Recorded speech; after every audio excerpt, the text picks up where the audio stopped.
Oi, gente, botei minha roupa mais lindona, que eu ganhei do Rafael, anjo aí do Lentes, muita camiseta, para fazer esse vídeo para vocês, né? Com uma mensagem de fim de ano, digamos assim, né? Com um fundo de história, né? Não deixe de ver o vídeo, quem começar a ver, não é uma aula de história, não é esse o objetivo, tá? O objetivo é essa imagem da reconciliação dos irmãos, né? De Esaú e de Jacó que depois passou a se chamar Israel, né? Veja, Júlio César, né? antes do primeiro imperador, seu sobrinho Otávio, né? O grande Júlio César, ele impôs um novo calendário, né? Designando o mês de janeiro. Está chegando aí, né? Eu caí de bicicleta, estou todo quebrado. Em homenagem ao deus Janus, né? Na multicultura dos deuses que eles tinham, né? Como o primeiro mês do ano. Para os antigos romanos, janeiro era importante porque era o mês, né, consagrado a esse deus, né, que deriva da palavra januários, enfim, em latim e tal. E na mitologia, Janus é o deus de duas faces, né, dos começos e dos fins e das transições. Olha que palavra interessante, né? As moedas cunhadas da época tinham assim um personagem, né, um olhando para cá, outro olhando para um lado, outro para o outro, né? As duas faces, uma olhando para o passado, a outra face olhando para o futuro, dentro de um ser só, né? Um Deus só nessa representação.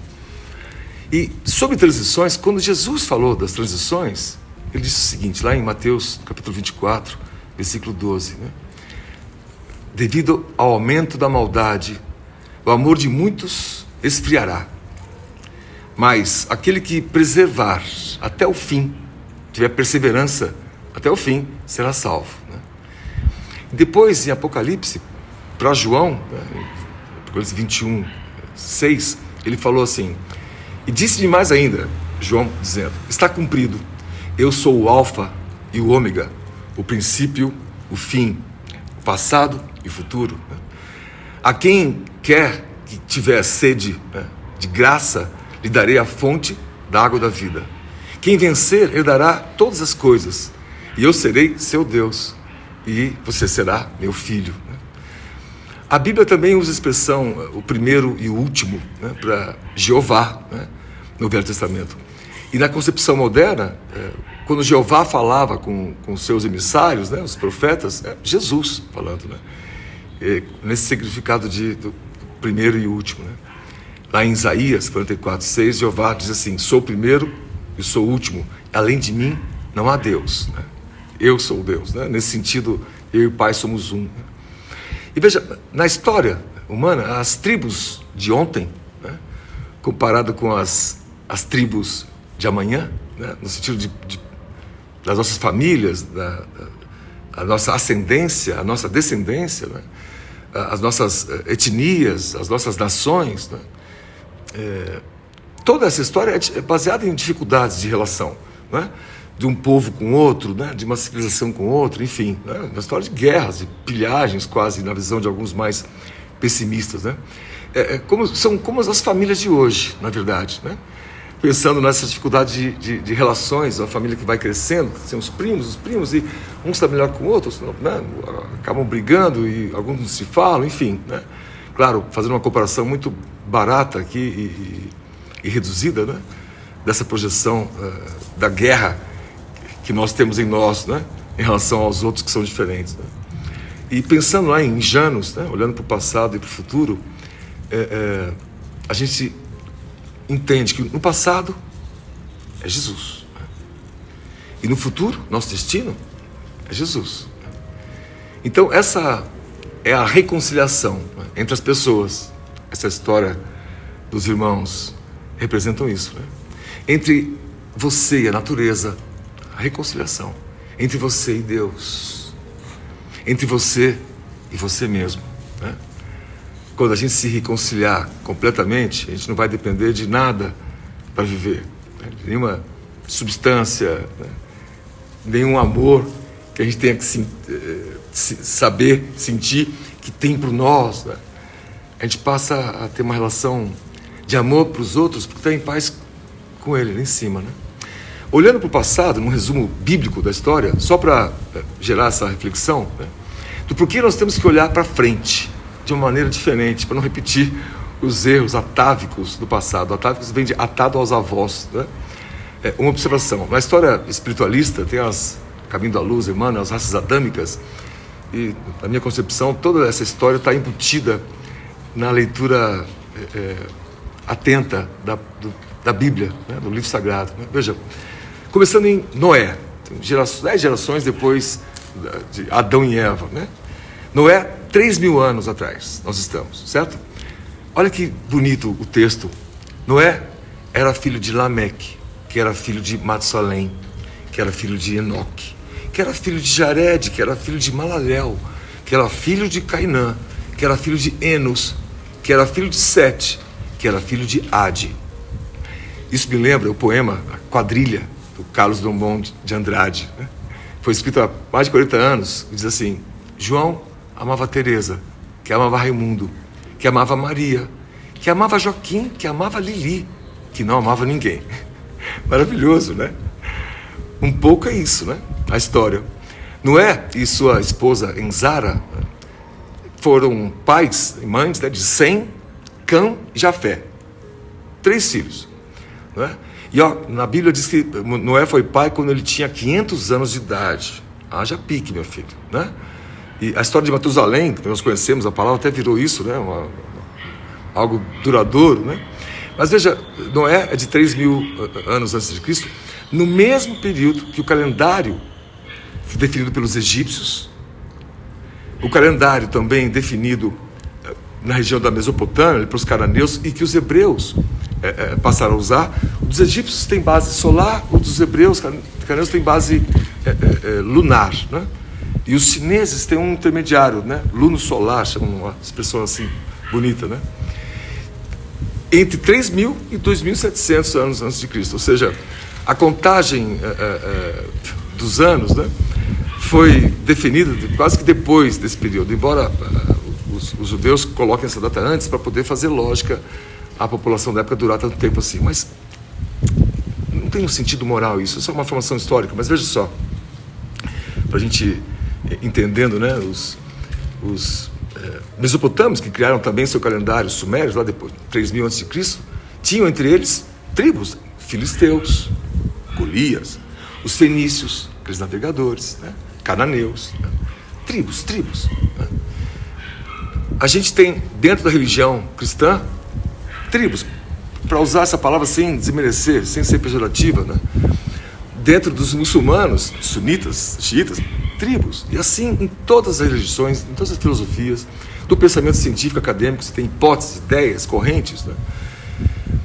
E isso explica, em parte, que as diferenças que nós temos, elas deverão ser, no futuro, objeto de a gente aprender mais, de forma geométrica, né?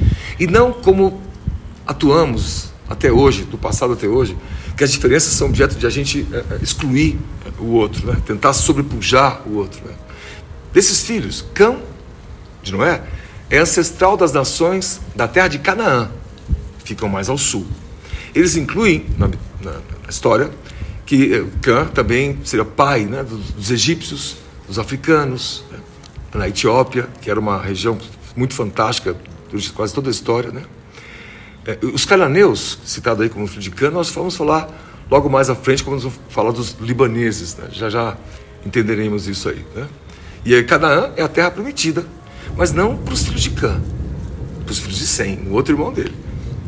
Jafé, o segundo irmão, é ancestral das nações do norte de Canaã, que são as tribos indo-europeias, né? Considerado por eles os gentios, né? Os latinos, os eslavos, os germânicos, os celtas, todas essas tribos, né? E todo mundo se gosta, né? Até hoje. Mas... E os semitas, o Sem, terceiro filho, a origem aos semitas, que são os hebreus israelitas. Tanto que a gente fala o antissemitismo, né? Essa expressão de quem tem esse preconceito contra os judeus, né? E interessante, cara, Sem, pai, né? Herdeiro pai dos semitas hebreus, teve um filho chamado Assur. Assur foi pai dos assírios. Mas os assírios foram aquele povo que dominaram os hebreus no século 8, né? massacrado eles, legal. Sim, essa confusão de nomes, né?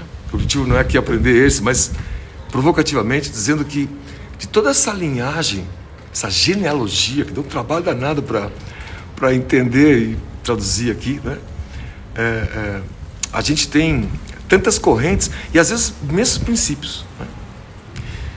No tempo de Noé nós temos a história da Arca de Noé, do dilúvio, né? Mas na civilização da Índia tem uma história muito linda, muito semelhante. Na civilização da Mesopotâmia, lá, os sumérios, né? O mito de Gilgamesh, né? Tem uma história muito semelhante, né?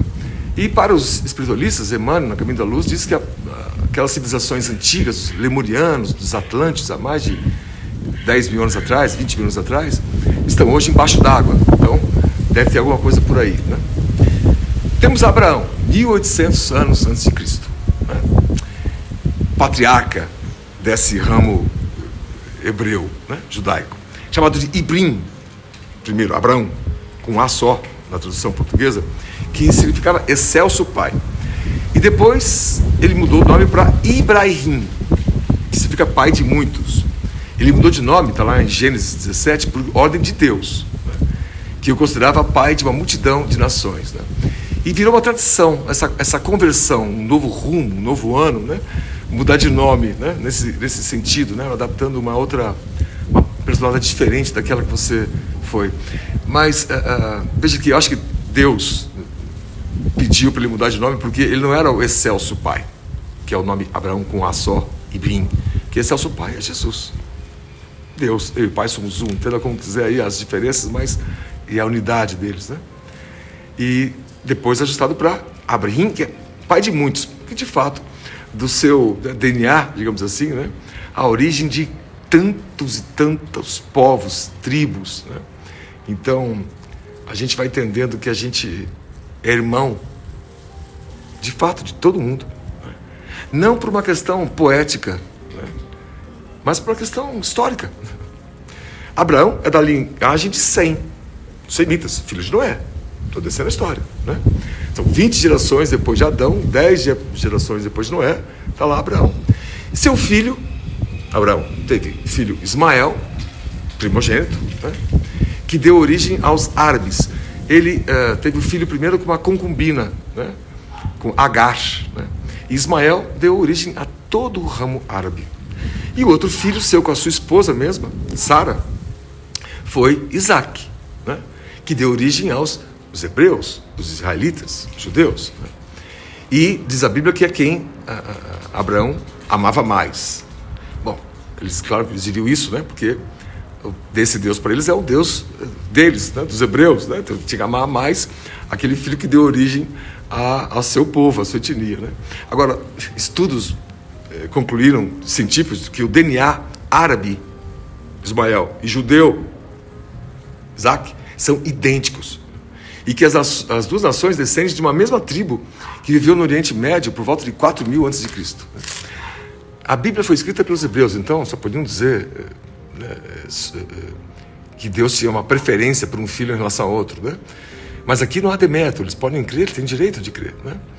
Ismael, né, que deu origem às tribos árabes, né? A gente confunde, né? Aqui no Brasil, né?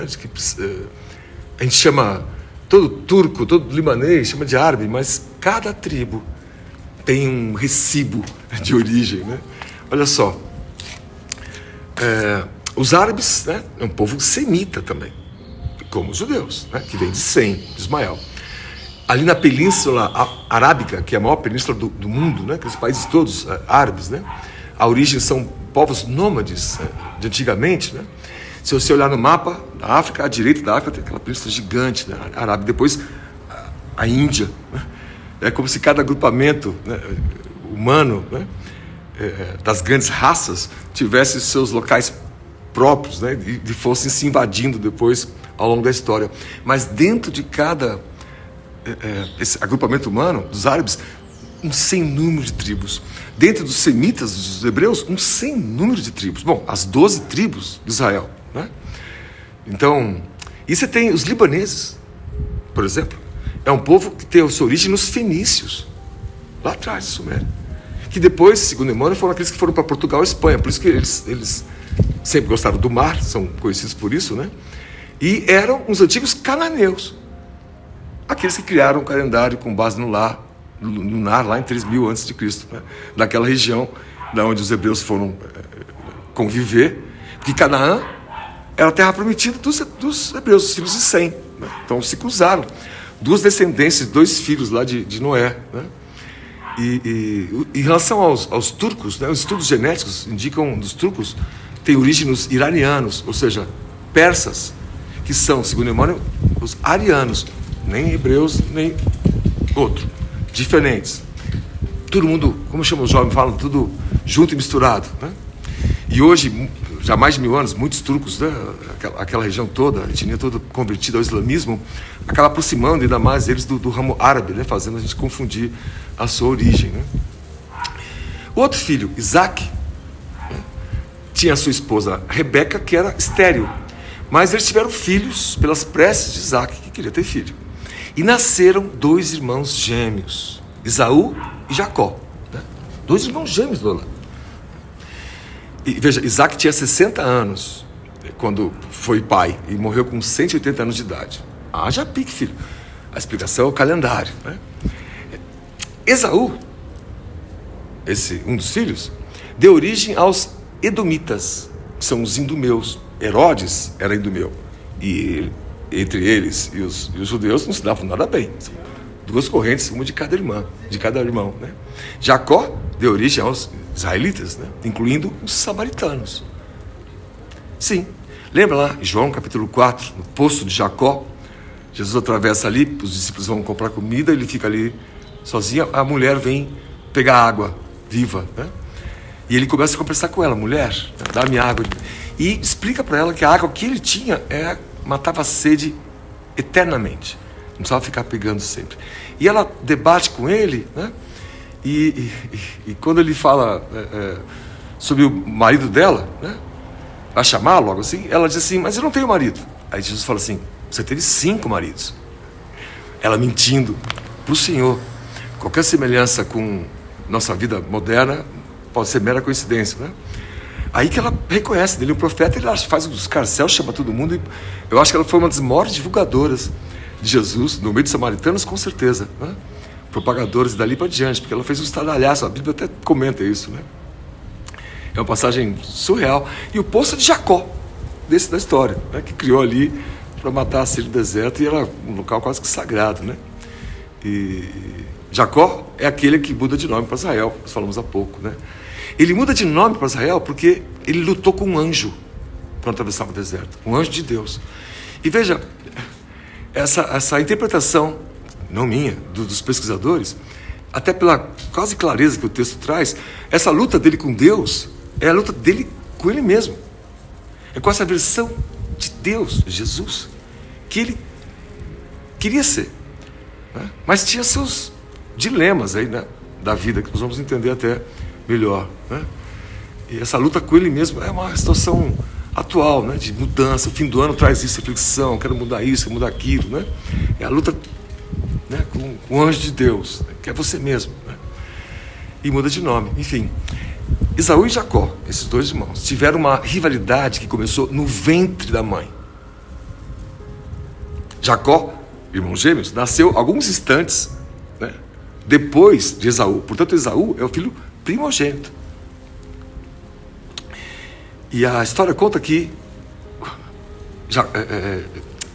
ele nasceu, Jacó, com a mão grudada no calcanhar de Esaú, como se a disputa por ser o primogênito, porque na lógica hebraica e da Bíblia, o primogênito tem uma função completamente diferente, né?